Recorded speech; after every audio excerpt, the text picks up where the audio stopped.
hospice visit, and I walk into this We're gonna get going. Helen sent this. Oh, she was right. She used it, so I screamed. I've been meaning to talk to you about that message you left in the kitchen. Guys, come on. Please. Don't be a rat. Helen is really Okay.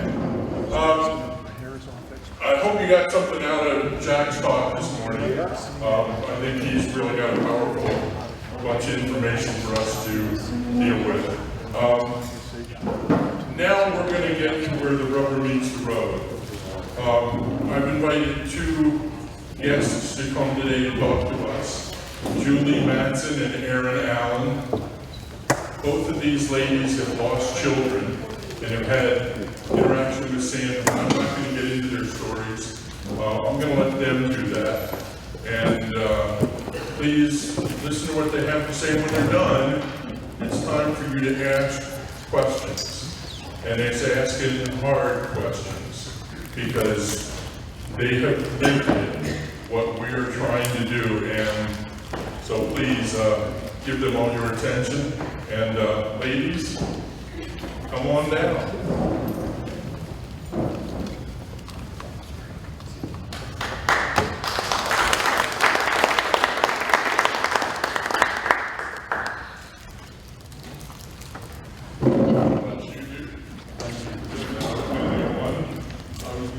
Whichever of you would care to start, introduce yourself, tell your story. I got the mic, I guess I'll go first. I'm Erin Allen, and I first met Santa,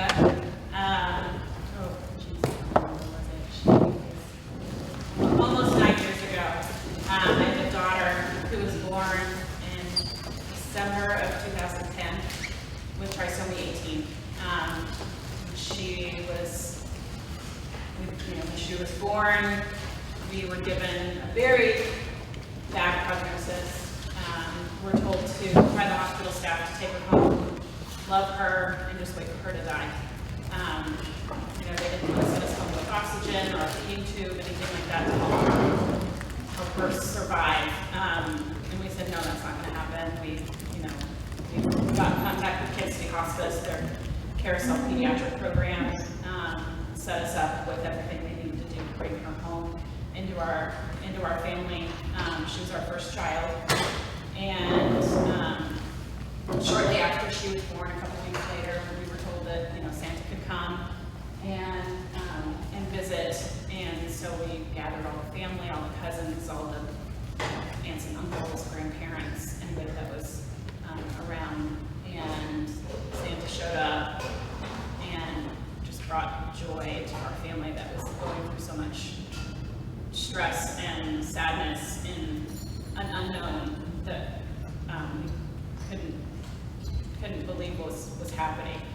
And so, that experience with Santa just kind of brought the whole family together, helped us have a good holiday season, even though we didn't know what was going to happen.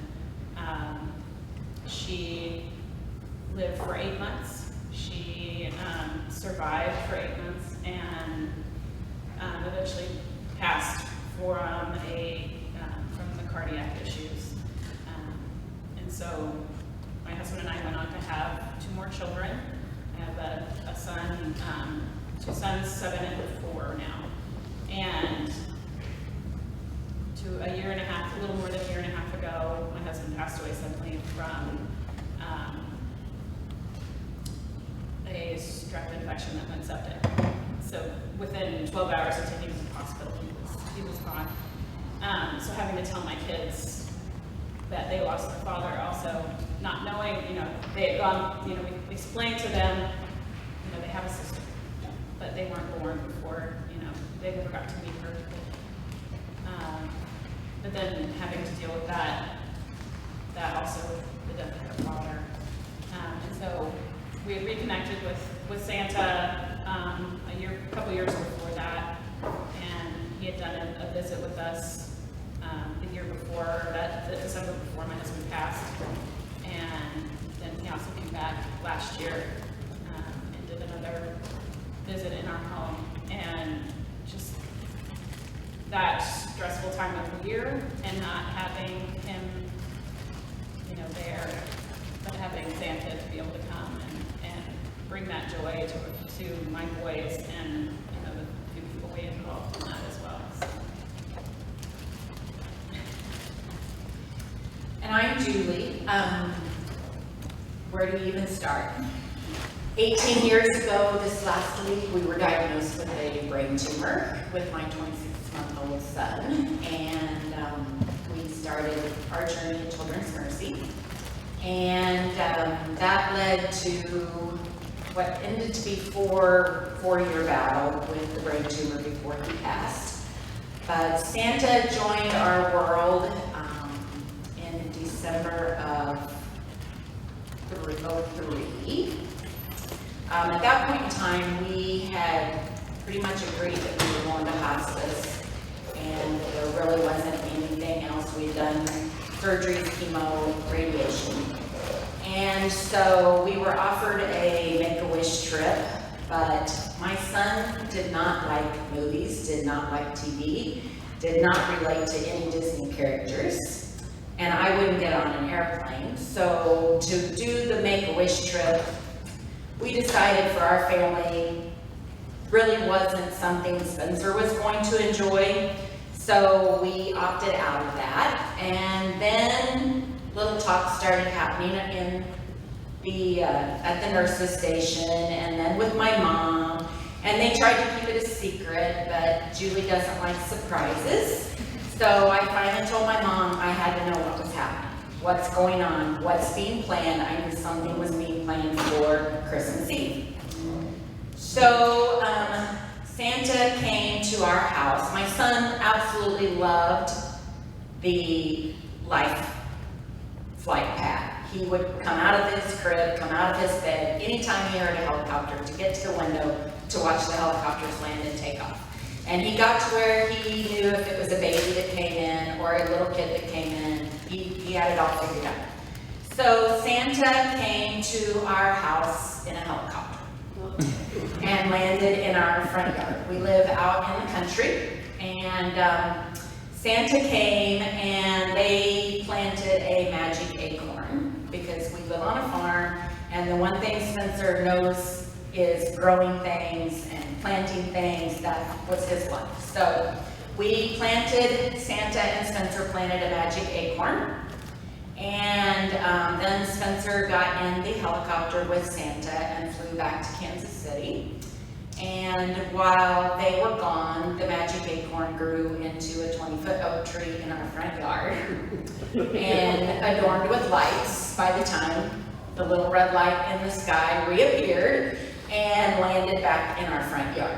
So all this happened on Christmas Eve with my immediate family there, and a whole lot of town people, fire department, highway patrol, to help make everything happen and get the helicopter in and out safely. And it was very cold that night, but it all happened. And by the time they landed back, Spencer was just pretty much, he was kind of done with the whole night. It was a lot for a 3-year-old to take in, but he made the trip. And we went on to our family function, and when we pulled back in the driveway that night, he said, "My tree's really pretty." So we knew, he then knew that was his tree. So every year it's a delight to see the leaves come on the tree and know that life goes on. So that was 2003, Santa came back in 4 and 5 to have a tree lighting with us, which we then started including neighbors. Lots of friends came for that. And we lost Spencer in July of 05, so Santa came back for a tree lighting in 05, which was the most amazing. I lost my husband in 10, also to cancer. So it's been a journey, but we continue on. But having the hope and to see and remember the smiles that came with that aunt is amazing. So the work that you all do, there's not words for it, to what it means to us and what it means every year after.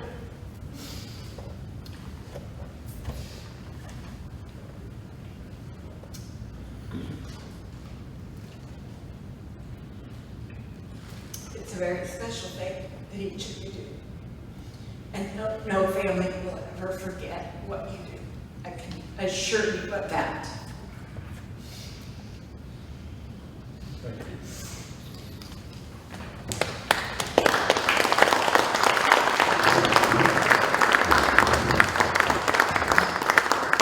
You've heard their stories. Now, this is how to find out what really helps and what doesn't, okay? So please ask away. Robert, you said it yesterday, I don't know if I'm emotionally prepared. Now's the time to find out. We're not always either. I think I'm going to cry. It doesn't matter.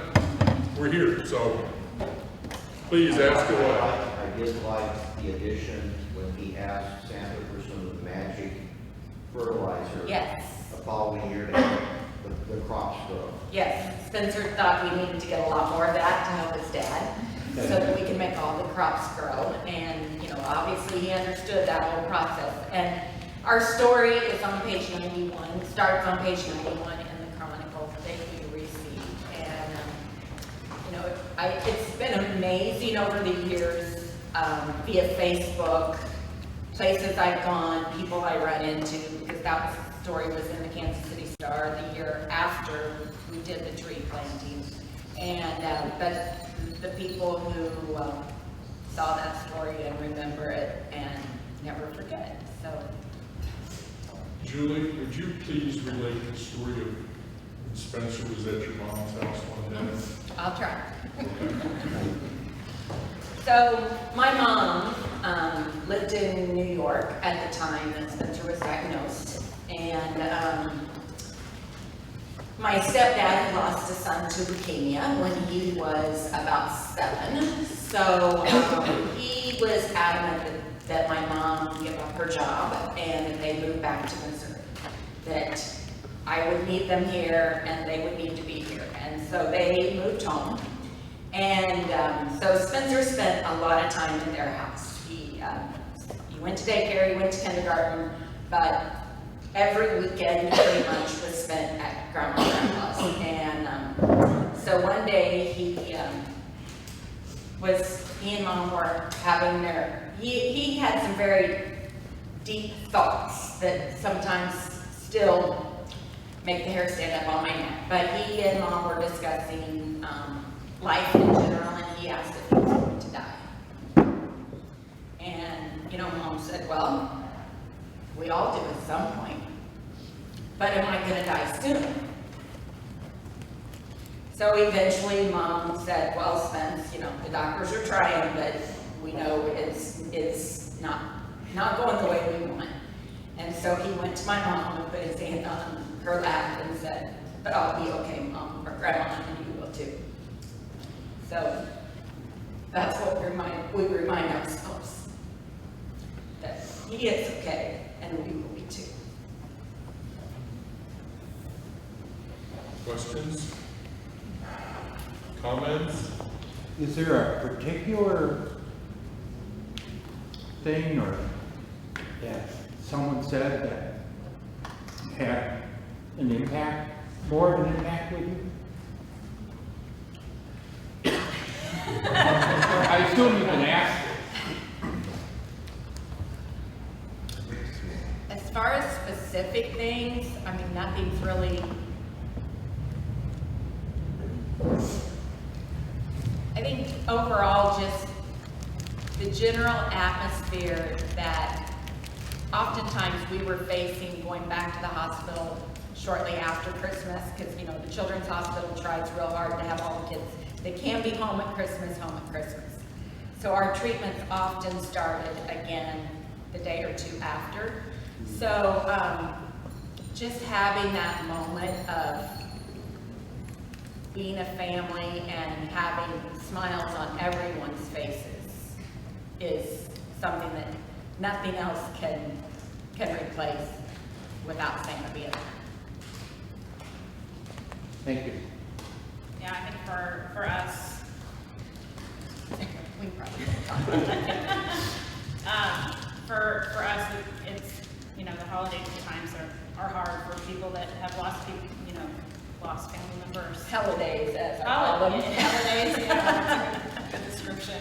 But, you know, especially the first set of holidays after my husband died, you know, that time, you know, to bring Santa and give the kids something to smile about, you know, if, you know, shortly after my husband died, my 7-year-old, you know, said, well, at least I got to put together that Lego set with Dad.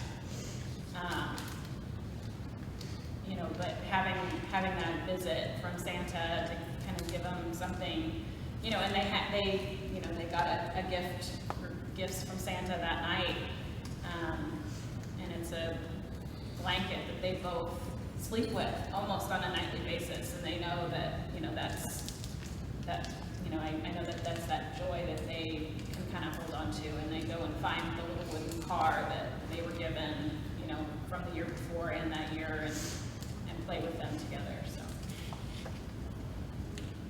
See, I was a mall Santa in Rochester, Minnesota, where the where the male clinic is.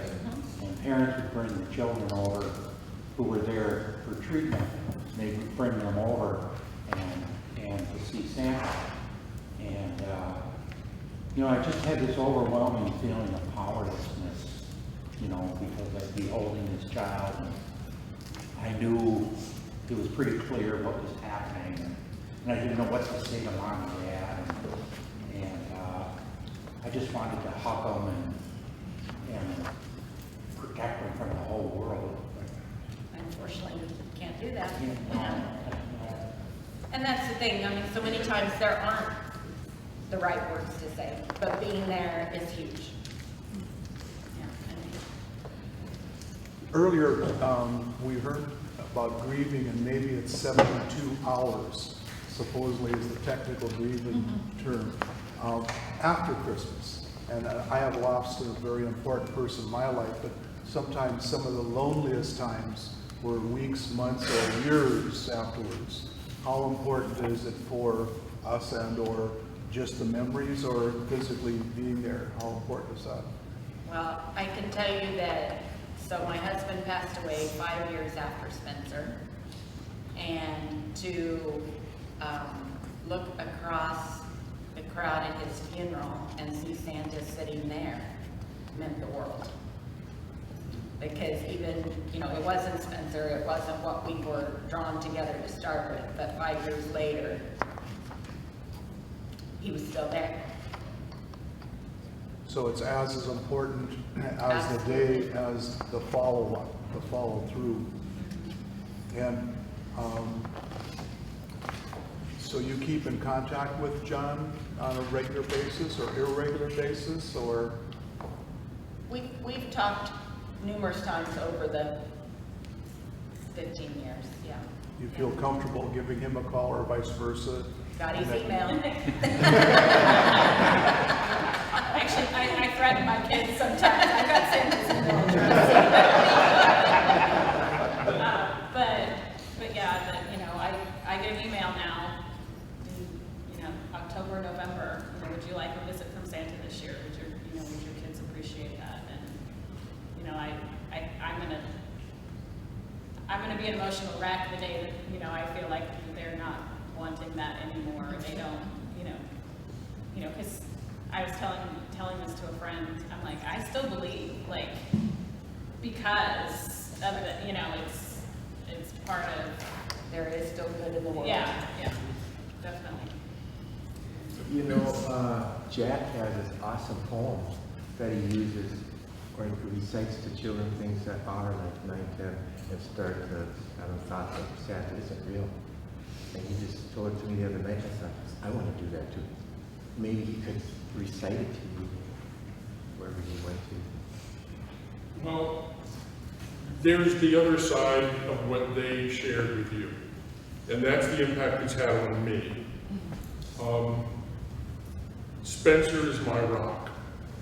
The story Julie told about Spencer being at Grandma's house, when I'm having a bad day and I'm having my own pity party, I think about Spencer. And Spencer, at 6 years old, knowing that it's going to be okay. Now, he used the exact right word, in my opinion, because believe me, I've spent hours thinking about this. He used the right word. He said it will be okay. He didn't say it would be great. He didn't say it would be wonderful. Some days are going to be great days. Other days are going to be crap. But overall, it's going to be okay. Spencer never had bad days. Anytime I would ask him, Spencer, how are you today? It was one of two answers. It was either I'm good or I'm not very good. And when I pick him up at school, it would be that same conversation. But, you know, through all of the illness, through all of the, he could puke in one hand and eat with the other. I mean, he was amazing, but he did not have bad days. And that's what I hang on to. So it's like if he could go through everything he went through and never have a bad day, then I can't have bad days. I can have not very good days. And I've had a lot of those, but I don't have bad days. And Maya's my other rock, because you'll see in the book, I don't remember where it is, there's an information sheet that I use with the kids. And one of my questions is something good the child has done lately.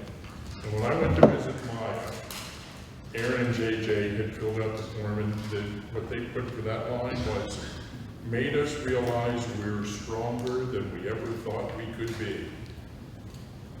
And I don't read all of those and memorize them before I go. You know, just like Santa's not going to memorize everything, so I refer to the book and use that. I had saved holding Maya until last and asked permission to do that. And up until that point, it had been a standard family Christmas party. Kids running and screaming and noise, and when I asked to hold Maya, you could have heard a pin drop. And I held a beautiful little girl, and then I read that book, and Robert, you talked about emotional thing, that was that one, and one I'll also describe were the two toughest things I ever did. And I held that together and made it to the front porch before the fountain started. And then, you know, with Maya passing later in the year, there were no other children in the family at the time. And then it was just happenstance that, well, I guess you've been investigating. I might have found you. We've been going to this photography company to do Santa pictures since, you know, my boys were younger.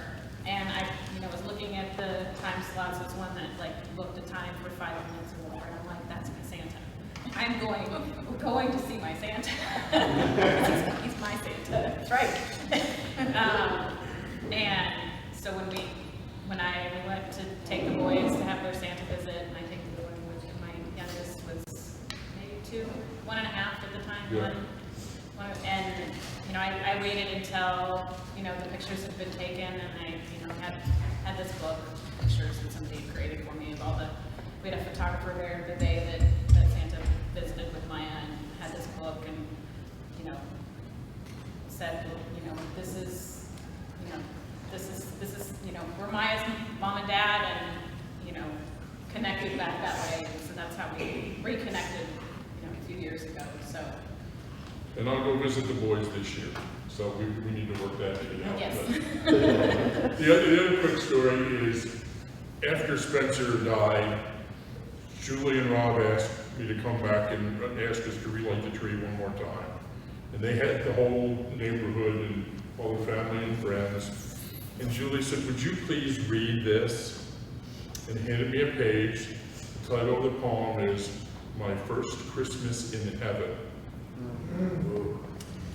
If you all have not read that, you need to read it. but do it in the privacy of your own home. Don't read it in public for the first time.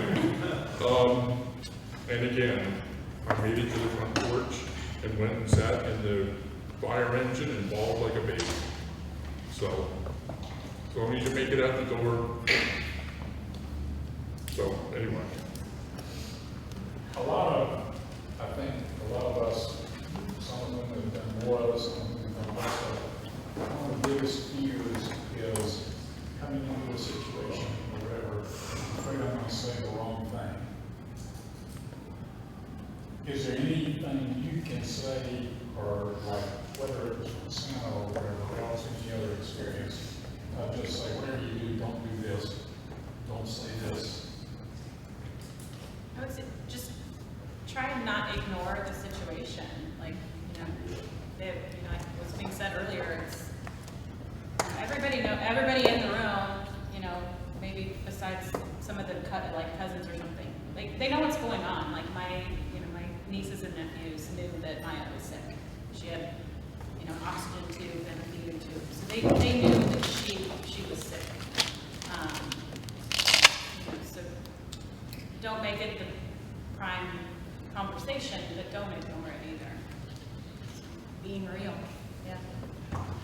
I noticed that you had time to get ready for the death of your boys and your daughter. And I had an experience.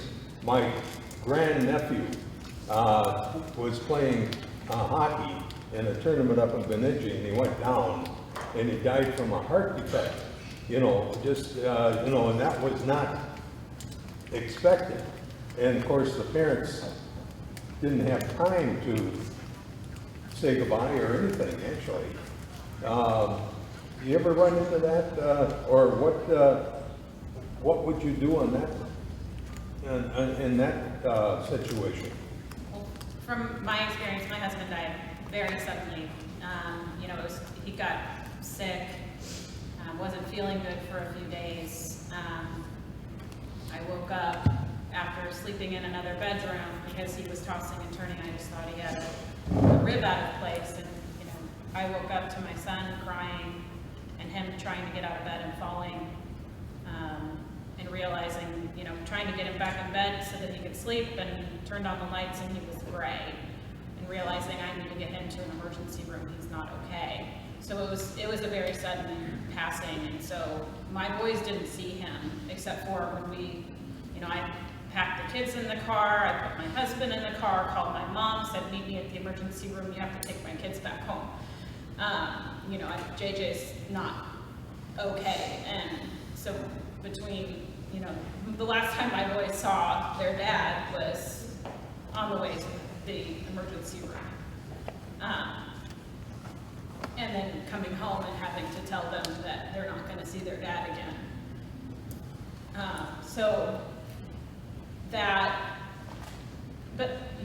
I don't know if it was because of their, at least for the 7-year-old, if it was his background of knowing about his sister and that his sister had died, and having that kind of relation to death already. It was emotional, but like I said, a couple days later, he said, "Well, I'm really just glad I got to do that Lego set with Dad before he died." So that, it's different being a sudden death versus something that's going to be expected and coming up. But Kids are amazingly resilient, and really they just want an answer. And questions that are asked that we struggle with as an adult, just like Spencer asking my mom if he was going to die, he just wanted an answer. And that's through all of Spencer's illness. That's what I just tried to be as honest with him as I could be, and also not make him fearful. But he knew he had stupid things in his head that wasn't supposed to be there. We didn't say he was sick, because my cousins, my nephews got sick, the other kids at daycare got sick. We didn't want everybody around him thinking, oh my God, I'm sick, this is what's going to happen. So no, Spencer had stupid things in his head. But I mean, I feel very blessed at this point that I got to say goodbye to both of my people. And that I did get that chance to be as prepared as I could. Spencer gave me 7 months almost to the day. He told me in January he was going to have it on July 14th, and I'm still not sure where that came from, but he went on July 7th. So, you know, as time progressed and looking back and knowing what more could I have asked for, he gave me 7 months to be as ready as I could. You know, and with my husband, we had 10 months from diagnosis till he passed. But without a doubt, when it's a sudden, I think grief is very different when it's a sudden versus the long battle. Because, I mean, you know, I can remember laying on my floor praying to God that 3 of us went to sleep and only 2 of us woke up, and I didn't care which 2 of us at that point in time. But something had to change in our house because it wasn't, you know, those last few days were horrible. But, so there was that bit of relief at the moment that he actually passed, to know that he didn't have to fight and we didn't have to see him suffer anymore, to where a sudden illness, you're not going to ever have that little moment of, now what's next. But Well, my nephew and his wife started a foundation to examine kids that are playing sports, to find out whether or not they had any type of a heart problem, which was, of course, Patrick's problem. He had a birth defect in his heart, and which helps them to get over the grief. feel like they're still Yeah, contributing. he's still there doing something. Right. Even though he passed when he was 14. You know, that's, but there's a lot of, that probably is the good thing that happened in that. And it does help a lot of others, and they found a lot of kids that do have heart defects that were into sports. So it's a good thing. So at times it's sad, but something happened. Finding that purpose, I think, has been the hardest part for me because I don't have any other children. So, you know, trying to figure out why I'm still here is a big question. You know, why was I left behind in this journey? But I am, and I told 2 boys I'd be okay, so I'm okay. Both your families, your children were in hospice.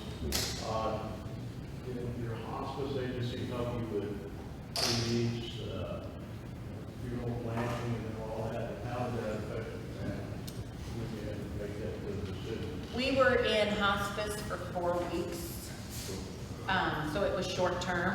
My hospice, I couldn't say enough good things about what they did for us. As far as, you know, the general guidance was definitely there and helping us be prepared to make those decisions, and a lot of it we did before he was even gone. Just so I knew things would be done the way I wanted them in case I wasn't able to make those decisions when the time came. But yes, they were very instrumental in laying that foundation and guidance for us that really helped. Yeah, I didn't have hospice with my husband. We didn't quite get to that stage, which was okay too. But it also wasn't my first trip to the rodeo, so. We were on hospice for 8 months, but we were, at some point in that 8 months, we were talking about going to palliative care. So versus, you know, just comfort care, you know, getting ready for death versus, well, just maintaining, you know, that life. So because she at a point, you know, she would have, for the first 8 weeks of her life or so, she had constant apnea, so she would stop breathing for, you know, significant periods of time, or what I felt like were significant periods. There were probably, you know, 30 seconds or something, but it, you know, it was concerning anyway.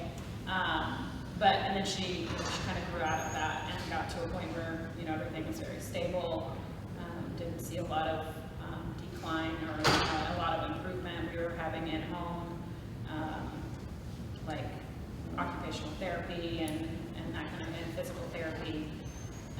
So we were discussing at one point, like, conversion to palliative care, and, you know, then we could tell that, you know, her feeding, you know, certain things were just getting a little bit worse and a little bit worse and a little bit worse. And, you know, I don't think we ever had, beyond kind of the entry interviews or discussions, I never had like a full, like, this, what do you want to do when she, you know, when and if she does die. We, you know, we had read stories of children with trisomy 18 that were, you know, 16 years old, and, you know, so there was a hope out there for us, at least, that you know, she would live on longer than anybody expected, which 8 months was longer than anybody expected. But as it got closer, you know, we could see her decline in health, and her body was working harder, and she was having a more difficult time breathing, and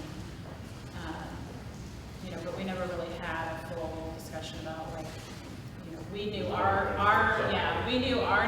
you know, desires, you know, for, you know, cremation, and, you know, but not like how's the service going to look like and all of that stuff. Because we wanted to have that hope that she would, you know, survive longer than anybody expected.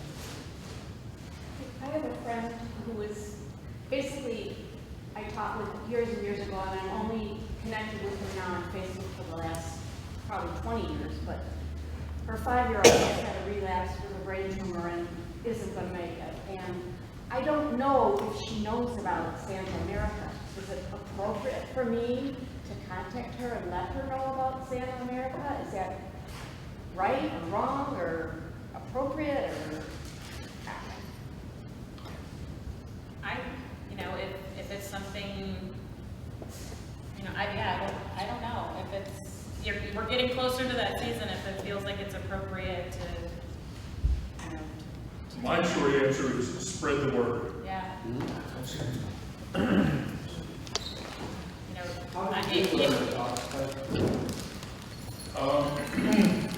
the booklet that we gave you is from another organization unrelated to Santa America. I started working with a local group here called the Elves of Christmas Present in 2002. Yeah, because Friendship was 03. So it would have been Christmas of 02. Had read about them for years before and finally got involved.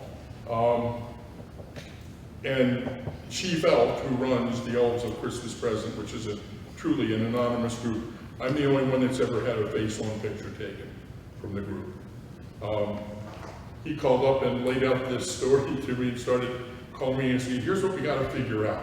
Jack and the Beanstalk, and growing things and growing them quick, and what do we do? So, I mean, there's a whole backstory in there in the book. But that's how I learned about Spencer. I learned about Maya through Kansas City Hospice, which is the hospice that I'm a volunteer for.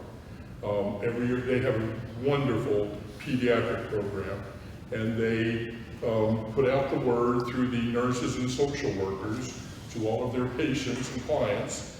They say, would you like a visit from Santa? And Aaron responded yes, and I called, and I remember the phone call because I called and said, you know, I understand you indicated an interest. I would be more than willing to come visit Aaron. And she said, would it be all right if I included our entire family? And I said, absolutely, it's your time. And it was just an amazing, amazing, supportive, loving family time. I just, yeah. I think Chief Elf got our name from the social workers at the hospital.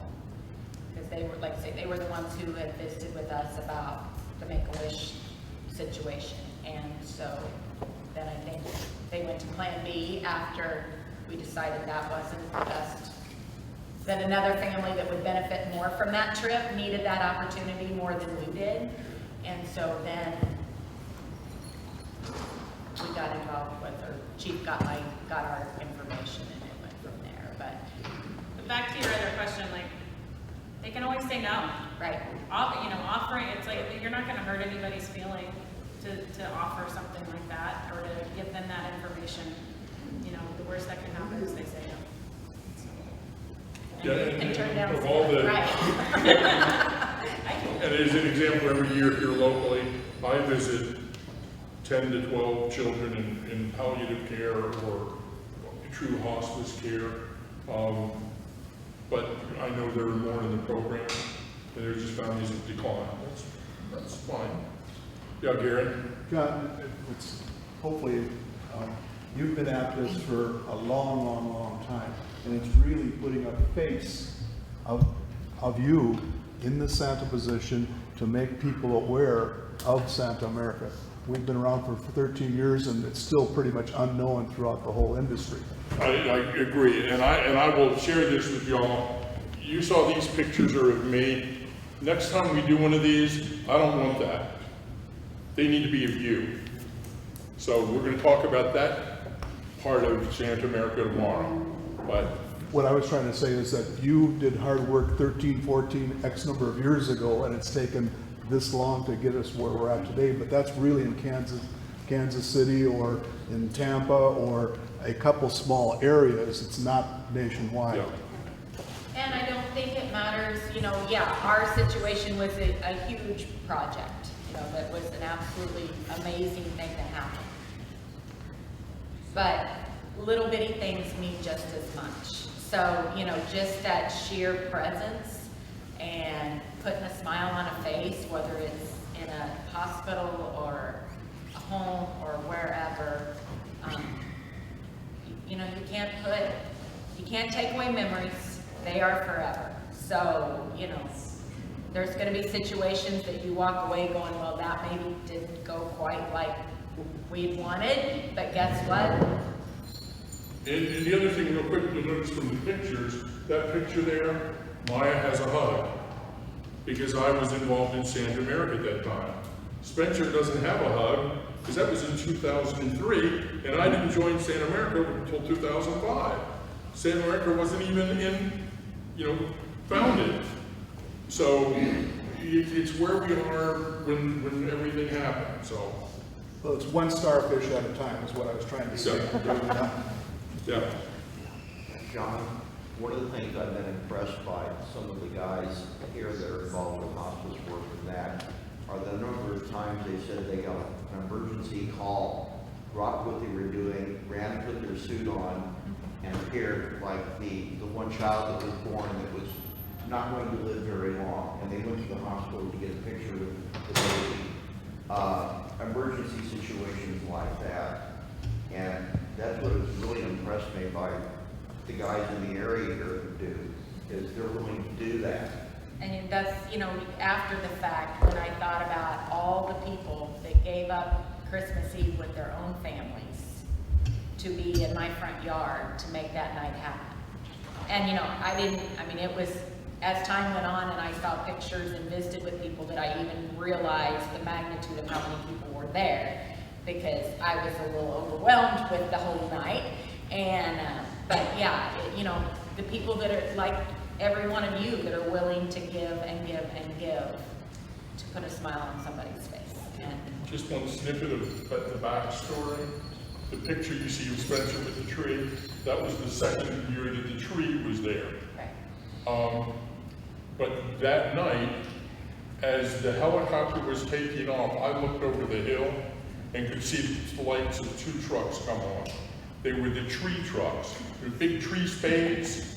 There were two. The company up in their neighborhood had two of the largest tree spades available, and they had a tree they'd already done, somebody turned down, that was ready to be planted. And as we took off, the lights came on and they came over the hill. Unbeknownst at the time, just as he was firing the truck up and turning the lights on, the owner, and it was the owner and his son, his cell phone rang. And it was his mother calling and saying, I think your dad's had a heart attack, we're on the way to the hospital. And all he could say was, Mom, I can't. I'll be there as fast as I can. And we were gone 40 minutes, so it took 40 minutes. First truck, the empty truck went in, dug the hole, drove out. Second truck with the tree came in, dropped the tree, unhooked it, gone. And then the lights went on. So, yeah. That was a quick 40 minutes. I think. No, it was a long 40 minutes. I had the easy job. All I had to do was entertain a 3-year-old. So, magic. Yeah. The magic acorn. Every time there's a tornado warning, I try to prepare myself that anything could happen. But, you know, a couple of years ago when we were in a horrible drought in our area, a couple of the gentlemen that are volunteer firemen who were a part of that night made a trip to St. Joe with a private truck to haul water to Cameron to water Spencer's tree so that we make sure that yeah, so it's everybody's dream. Anything else? Well, thank you. Thank you. Thank you. No, I just want to tell you what we have and motto that we use, that things happen through the gift of Christmas Day.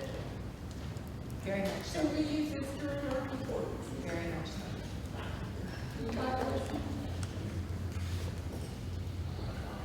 Thank you for sharing those. Thank you.